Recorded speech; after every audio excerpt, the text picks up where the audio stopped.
Hi, good morning for some of you and good afternoon for others. This is Amy Cooper with Rise, and thanks for joining us for the first up in our Wellness Wednesdays series. We welcome Amanda Wegman, who is a licensed mental health counselor, certified in EFT tapping, and certified to supervise mental health counseling interns. She also holds a Master of Science in Human Nutrition and Functional Medicine. Amanda has 11 years experience working in higher level care treatment, including crisis psychiatric and detox facilities, utilization management, and is also a practitioner for a bioenergetic testing company that helps clients get to the root cause of their physical and emotional health issues. Her passions include advocating for changes in our healthcare systems to include a more whole person, holistic and root cause approach, and educating others on ancient nutritional and lifestyle practices that can prevent chronic disease. So today we are presenting Maximize Your Mental and Physical Health, and I'll let you take it away, Amanda. Thank you, Amy. Hi, everybody. Thank you so much for joining. I am super excited to give this presentation.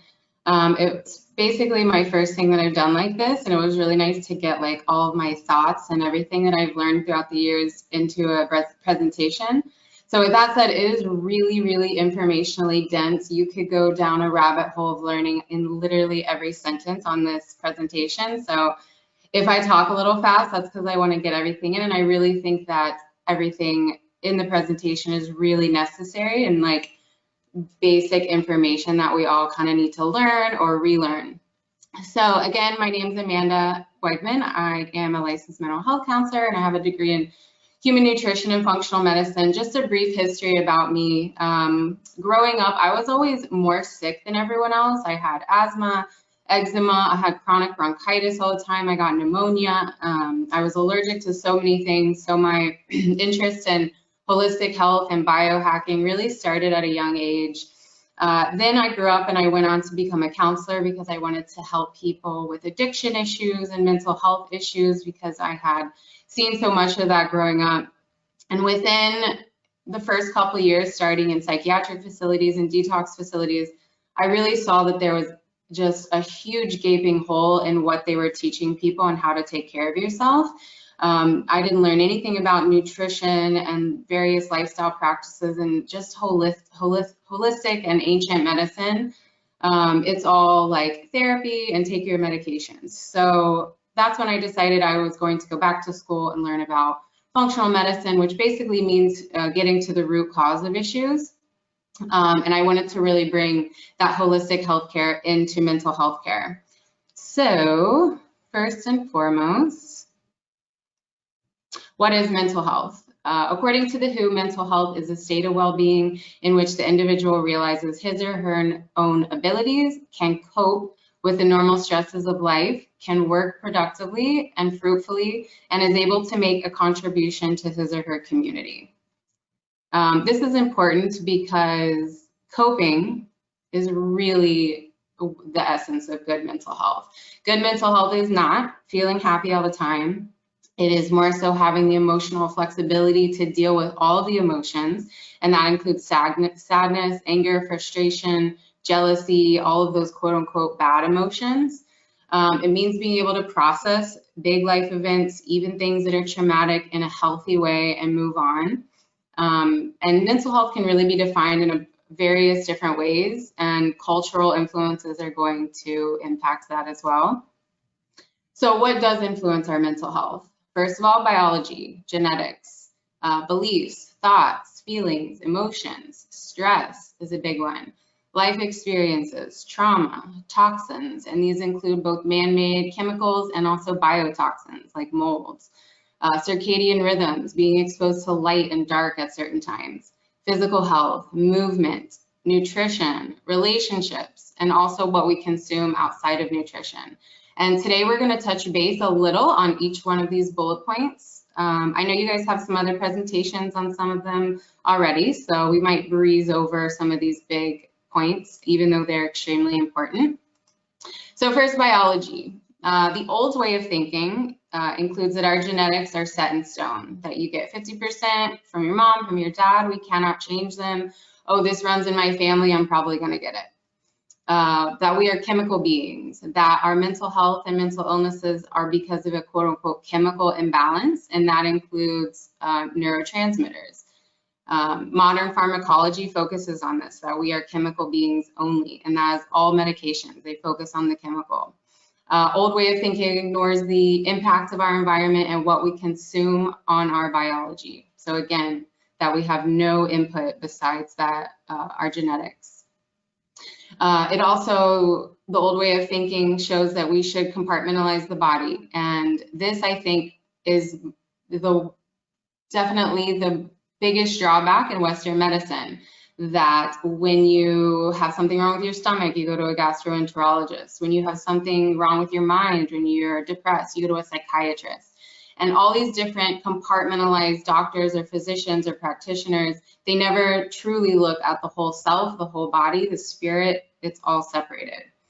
And lastly, if something is wrong, that the body is missing something that keeps it from working properly. So, oh, you're missing that, let me give you this medication. Even with supplements, oh, you're low in vitamin D, let's give you vitamin D. However, the new way of thinking, and this is more so my philosophy, we have a better understanding that we absolutely cannot separate the mind from the body. The mind-body connection happens not only on a physical, a chemical, and an energetic level. The body never makes a mistake. So if something is quote unquote wrong, if you're having symptoms or you have a disease presentation, that there is something inside the body that keeps it from functioning properly. Epigenetics is a really cool field. It's the actual study of how your behaviors and environment can cause changes that affect the way your genes work. So unlike genetic changes, epigenetic changes are reversible, and they don't actually change your DNA, but your DNA sequence. So basically how your body reads your DNA. And there are only a handful of root causes that can lead to preventable chronic diseases. And when these root causes, quote unquote, are passed through your unique DNA and your unique life experiences, this is how all disease and unpleasant symptoms start to present. So examples of epigenetics, these are two really cool examples. If you are a smoker, the chemicals in cigarettes can cause changes in a certain gene that has to do with your methylation, and this is how our body detoxifies from different toxins. So smoking can literally change how your body detoxes. And then second, infections. Different bacteria, parasites, and viruses, they can change the way your DNA reads certain genes to weaken your immune system so that your immune system doesn't recognize them, and that way they're able to stay in your body. And this is my absolute favorite meme, the parasite stealing nutrients from the host. So back to the mind-body connection. This includes the state of the mind can impact the body. So how we experience mental states, such as thoughts, our beliefs, attitudes, emotions, these can all have an impact on our biological functioning. Second, the body responds to all stress the same. This is really important, and we're going to go into depth a little with this one, because it doesn't matter if that stress is physical, like an intense workout, you got hit by a car, emotional, you're being abused by someone, or you have an awful boss in your life. Perceived, so like if you have a history of trauma and you perceive that something is dangerous, and it might not be to everyone. Internal, so if you have exposure to viruses, parasites, bacteria, high toxin loads like chemicals, or also imagined. So that's also, if you think like something's gonna happen, you're worried about giving a presentation, for example.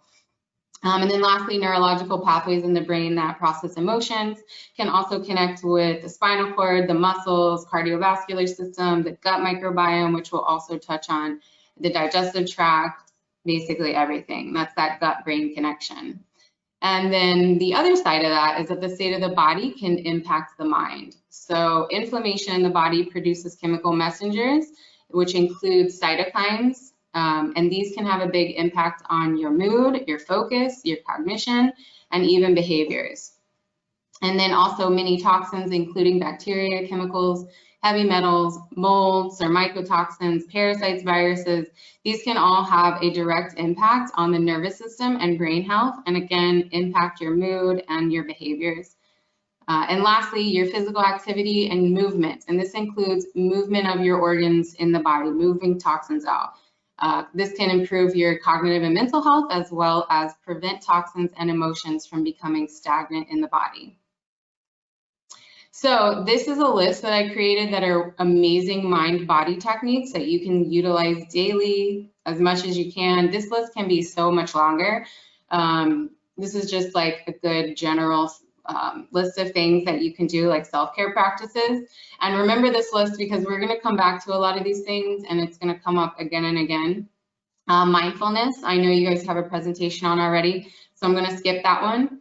Cognitive behavioral therapy and psychotherapy, we'll touch on next. Meditation, prayer, being creative, like dancing, laughing, making art, listening to music, yoga, a personal favorite of mine, biofeedback, like heart math variability, Tai Chi, Qigong, binaural beats or healing frequencies, and this is just like passively listening to these things. Breath work is a big one. Guided imagery, acupunctural, emotional freedom technique, and tapping, which I'm going to touch on as well. Just being in the sun, sex, I mean, there's so many things you could add to this list. So mindfulness, I'm going to go ahead and breeze through, but cognitive behavioral therapy. So as a therapist, I wouldn't be a true therapist if I didn't touch base on CBT. This is basically a gold standard of if you go to therapy, your therapist is most likely going to touch base on this technique. There are several other techniques and several other philosophies that therapists will utilize, and usually people will combine whatever their philosophies are into one like unique approach.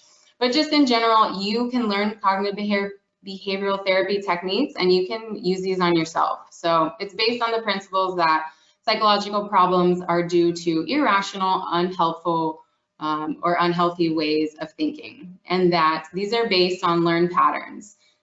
So like, did someone teach you that you weren't good at that? Did one thing happen when you were 6 and you thought, oh, I'm not good at that, and you never tried it again? And then also that if you are suffering from these unhealthy, unhelpful thinking patterns and behavior, that you are able to unlearn and relearn better ways of coping and making changes in your life that way. So I made this little graph. This is pretty basic. All of this starts with your beliefs. So your beliefs about yourself create your thoughts. And your beliefs are truly what you feel like you deserve. So I deserve a good relationship, or I deserve an income that is, you know, this much for me. And then those thoughts about yourself, your belief, what you feel like you deserve, they create your feelings. Those feelings in turn create actions or reactions to certain events and your behaviors. And then those actions or behaviors create your reality. So that's basically how you react. And if you are willing or wanting to change your core beliefs about yourself, what you truly feel like you deserve as a person, you can start backwards. This works in reverse. So when you start incorporating healthy lifestyle techniques that show that you do actually care about yourself, that show that you are a person that deserves health and love and creativity, that in turn will work backwards to your actions, that will in turn work backwards to your feelings, and then your core beliefs about yourself will eventually change.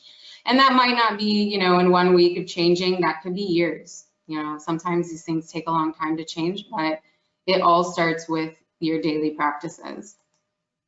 Some other ways that you can change your core beliefs about yourself are going to be positive self-talk or affirmations, just changing the way you speak to yourself in general. Are you these people over here in these memes, like when someone says something nice about you, are you like, no fucking way, I am not like that? And you can, this might sound silly and this might take a lot of practice, but by telling yourself things like, I love myself, I am healing, I trust myself, that's a big one for me.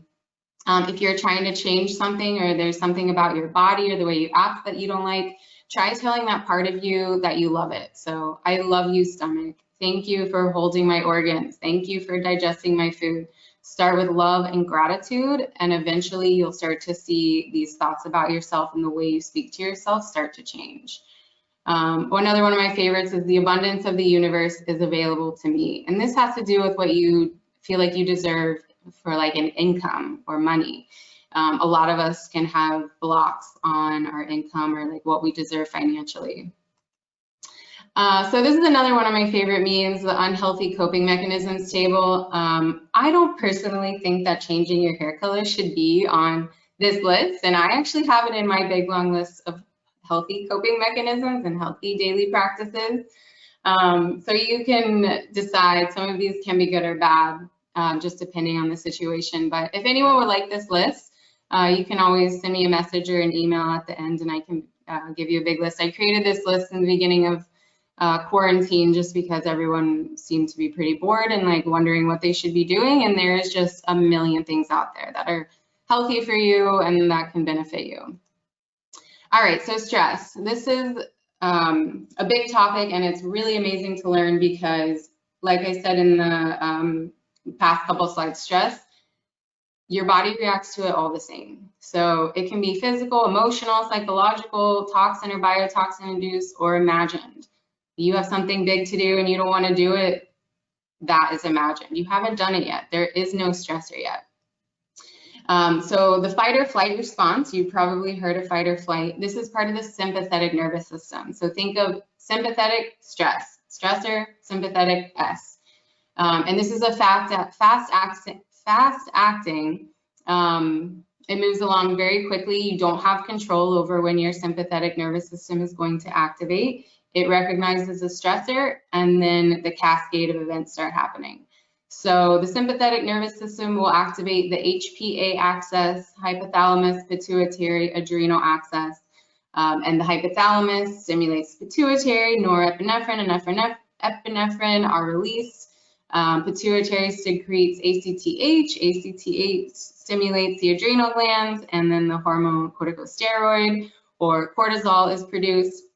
And cortisol enables the body to maintain a steady supply of blood sugar, which helps you to cope with prolonged stressors, and it also helps you return back to normal. So after this is activated, your body goes through a series of physical events, which you can read here. This is that fight or flight response. But the key thing to remember here is that if your body has activated this fight or flight response, you are not in parasympathetic or rest or digest.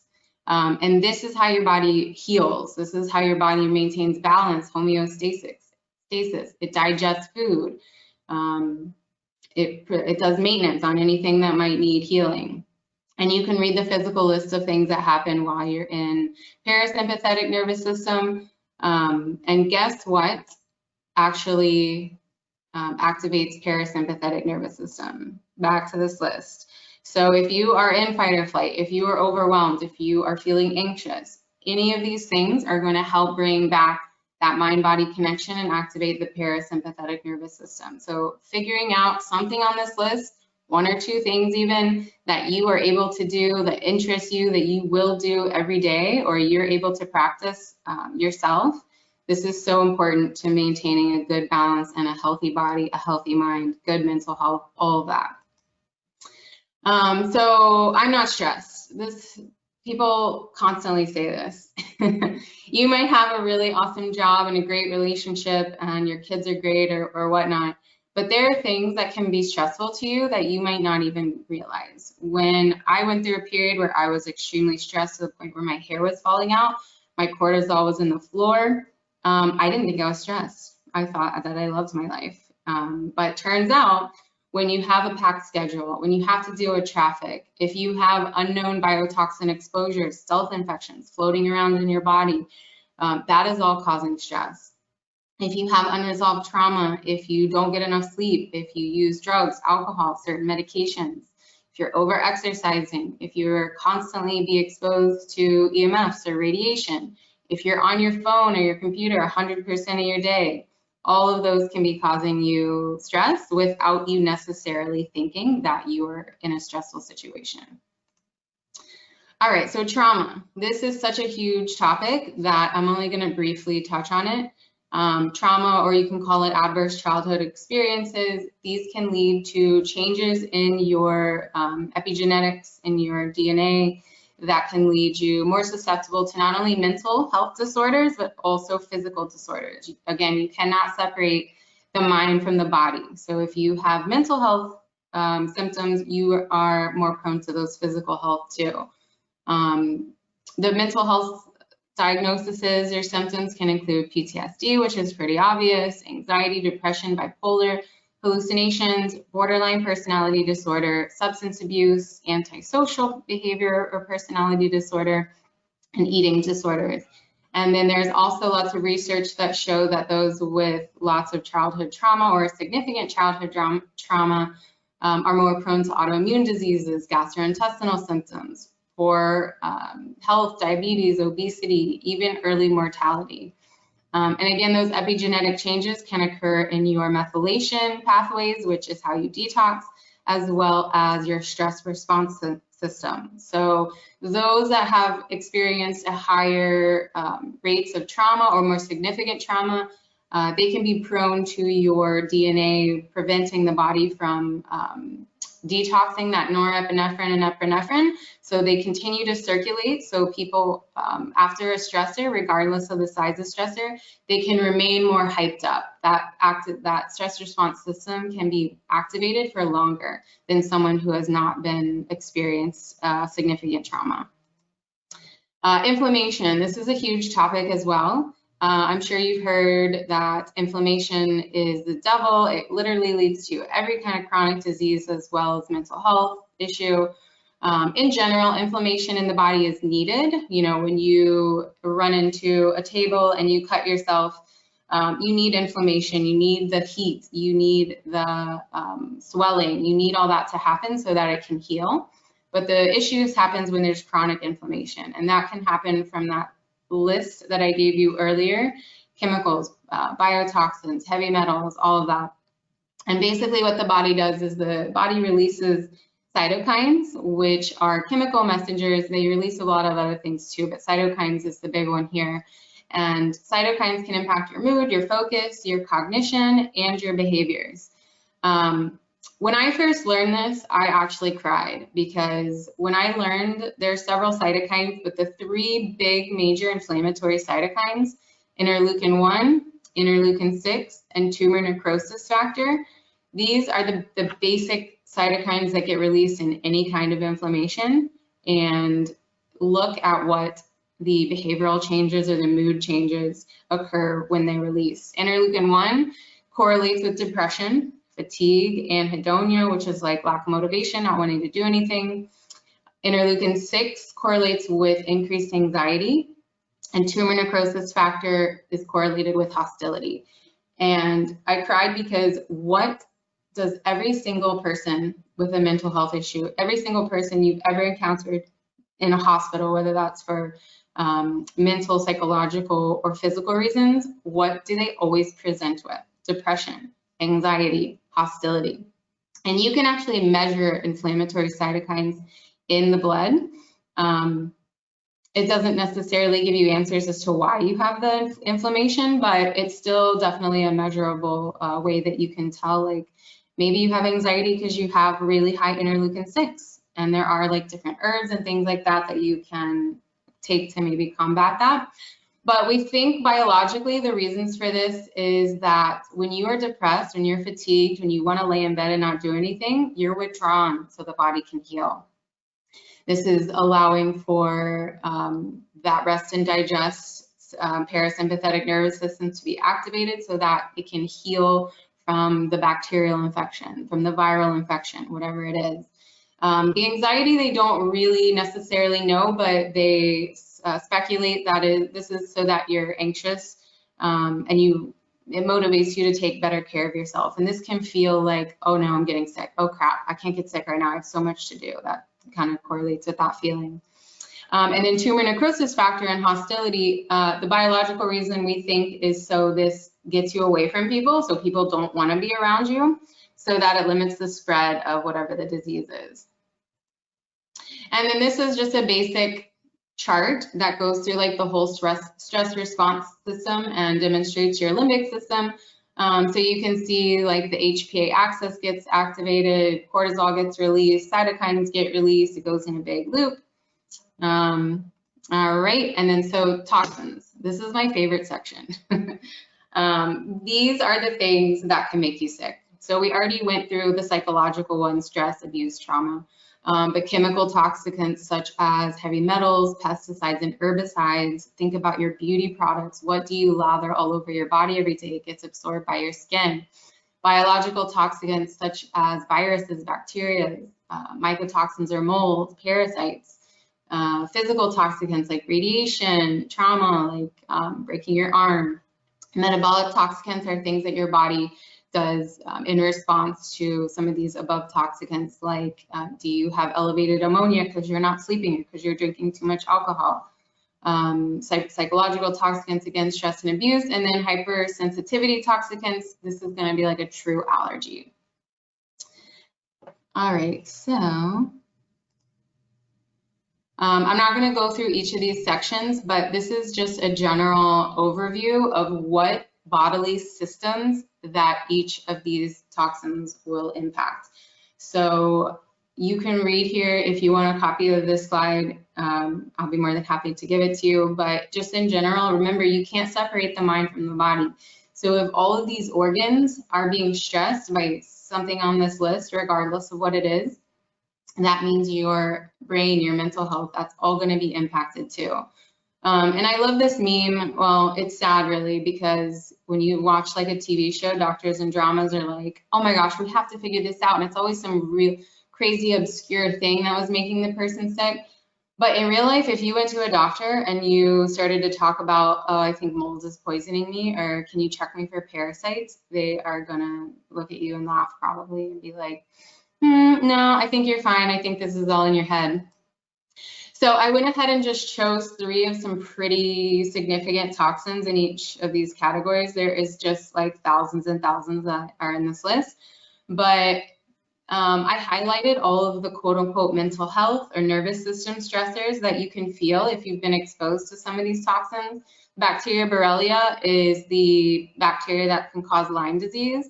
Stachybotrys mold is the black toxic mold that can literally kill you. And then aluminum is a very pervasive common metal that's in our environment that we encounter probably several times a day. And all of these can impact your mental health, your mood, your concentration, anxiety, depression, panic attack.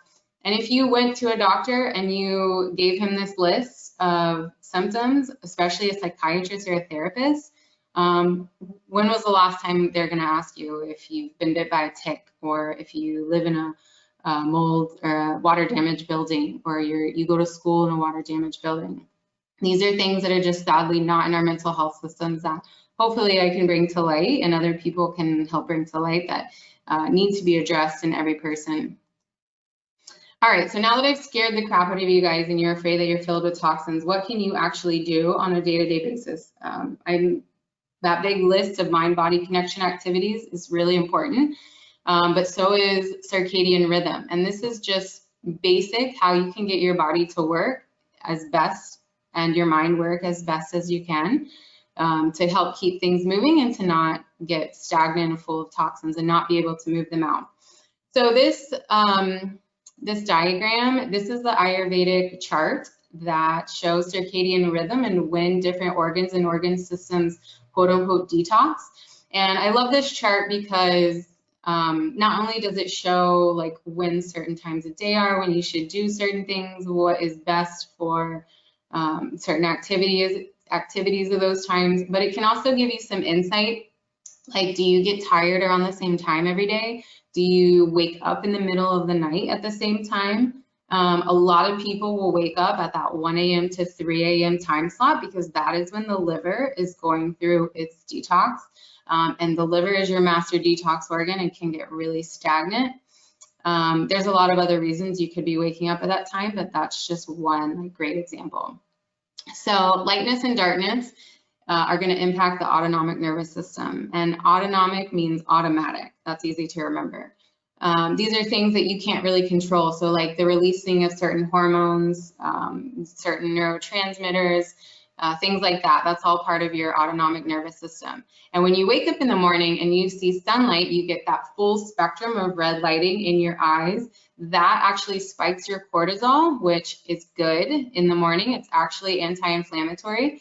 And it's on that axis of sending all the other messages to the rest of the body, which allows you to be more awake and more alert. Also, darkness is going to signal to the body to suppress cortisol, to increase melatonin. And melatonin is what the hormone that helps you get ready for sleep and helps you to start to rest. So these are just basic things that you can do on a day-to-day basis that will help you make the most out of those circadian rhythms. And if you're not on that circadian rhythm, that's not necessarily bad. But if you would like to get more in a rhythm, doing these things will help your body eventually get to that point where you're awake with sunlight and you go to bed at a reasonable time. So waking up and getting sunlight, red light therapy, if you live in a place that's not necessarily sunny all the time, touching your bare feet on the earth, starting with gratitude, those positive affirmations, filtered water, that's really important. Maybe a lemon, jumping, walking, stretching, getting your lymphatic system moving will all help you wake up and have you have the best access to your brain and your cognition.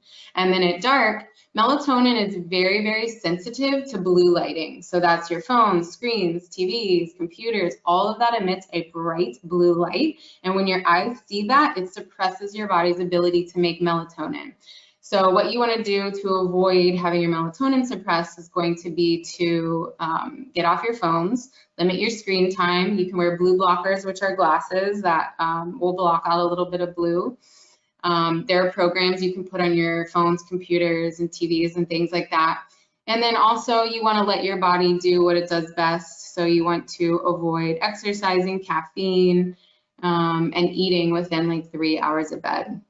Also, you can unplug things from the wall, do some meditation, gratitude. Any of those mind-body winding down techniques are great before bed. Physical health and movement. So I know you guys are having a presentation on movement and exercise. So I'm going to touch base on this is how to keep your body moving internally. So these are all lists of your detox organs or organ systems, and you want to keep these moving so that you don't have those toxins, you don't have those stored emotions, you don't start to get sick or have things in your body too long. You want your organs to be able to detox appropriately, to drain those things out, because it's impossible to avoid. We encounter all of those things constantly on a day-to-day basis. So for skin, sweating 15 minutes a day, dry brushing. For lymphatic system, also dry brushing, breath work, any type of like deep belly breathing will stimulate lymph movement. Massage, walk, jumping, dancing, hot and cold showers. Your bowels are the bottom totem pole of detoxing. So you need to be pooping. If you're not, you need to look at your nutrition and you can try taking different herbs to get that moving. Your liver, again, is your master detox organ. It needs nutrition to do its job properly. There are some herbs that can support it. Avoiding high toxin exposures. Castor oil packs are a personal biohack that I love. Coffee enemas if you're like a heavy-duty biohacker and you're into that. And then also processing anger. And this is on here because in traditional Chinese medicine, they teach that certain organs hold onto emotions and the liver holds onto anger. So being able to process that through therapy, through EFT or tapping, through some sort of mind-body connection activity will also help your liver. Lungs, breath work, that's pretty obvious. Exercise, certain herbs, processing grief. That is what the lung holds onto is grief.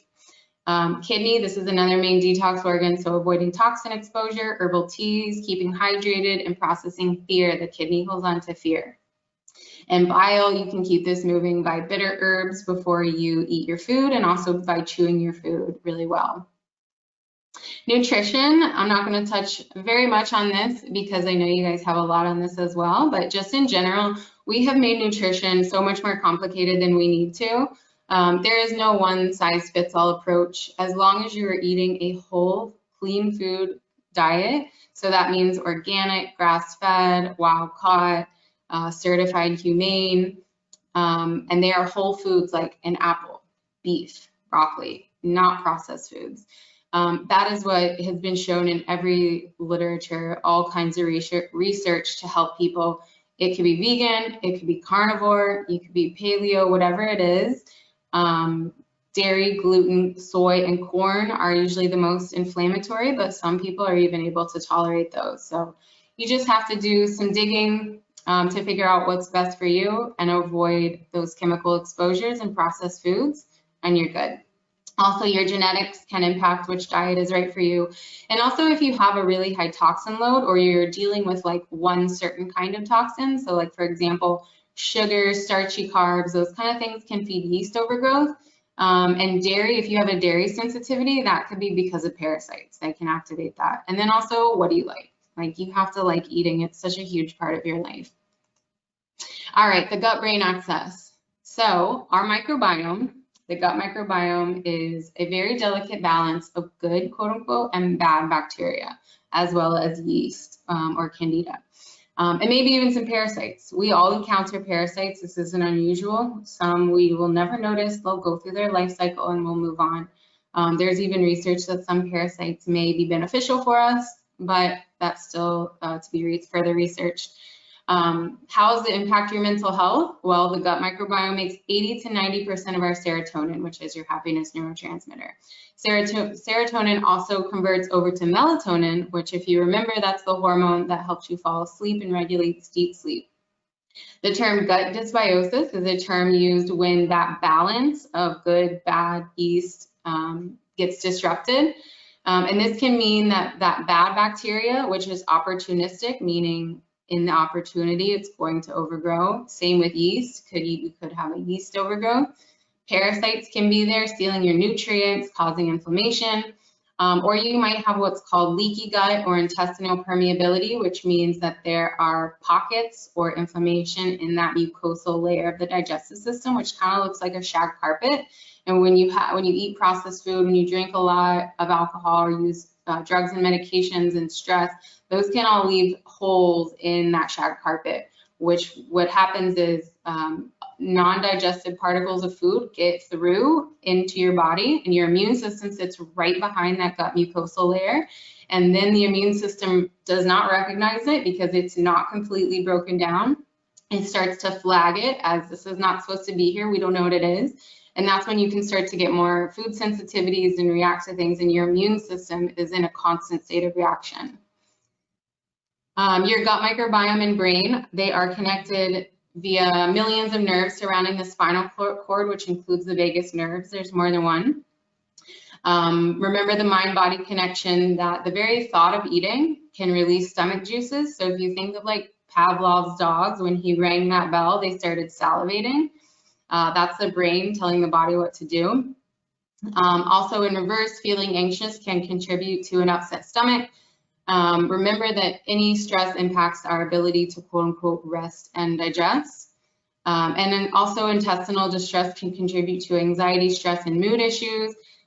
There's a lot of research that shows like very specific bacteria. So like bacteria that's normal to be there, that's bad, that overgrows.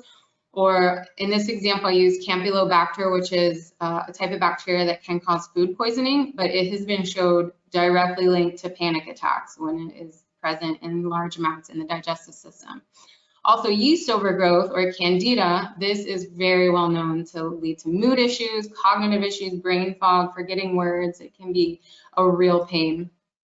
Also, malnutrition. Are you eating enough food with enough nutrition? Your brain, your body needs amino acids, fatty acids, minerals, vitamins. It needs all these things. And even if you're eating a great diet, our food is less nutrient dense than it ever was because of soil depletion, which this is a terrifying topic. You can look into that, but I think we have like less than 60 soil rotations left before our soil is like void of nutrients.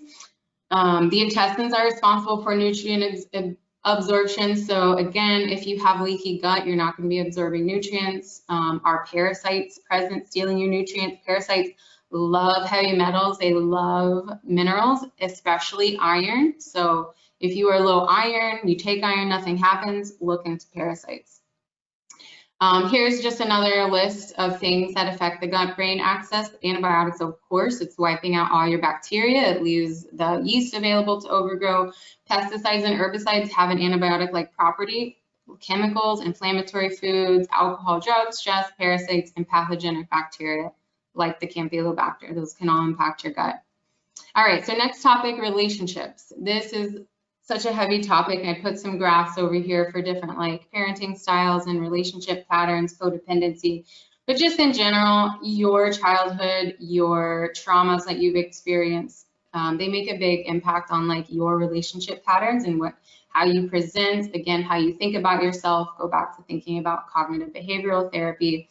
There's a phenomenon that we tend to recreate our traumas. So if you grew up and there was an abusive relationship there, or somebody that was psychologically abusive, we tend to seek out in our adult lives people who are similar to that person or people, recreating that traumatic relationship, hoping that there will be a different outcome. Maybe this time that person will love me. Maybe this time that person will accept me. And this is very well documented in people that are abused when they're younger, continue to be abused as they get older in their relationships.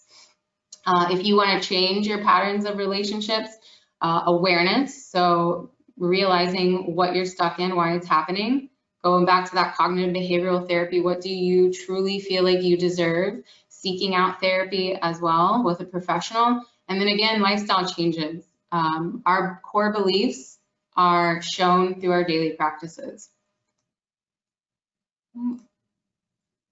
All right, so more on relationships. It's pretty obvious you want to spend time with people who make you feel good about yourself, but that's a little easier said than done. So if that is you, if this resonates with you, figuring out how to be comfortable with yourself, spending alone time until you are good with yourself, until you have kind of started to master some of these daily practices and worked on your core belief systems, then you can go out and seek a community of people that enjoy some sort of healthy activity or a hobby that you also enjoy, finding a different support system, 12-step meetings, community activities, churches.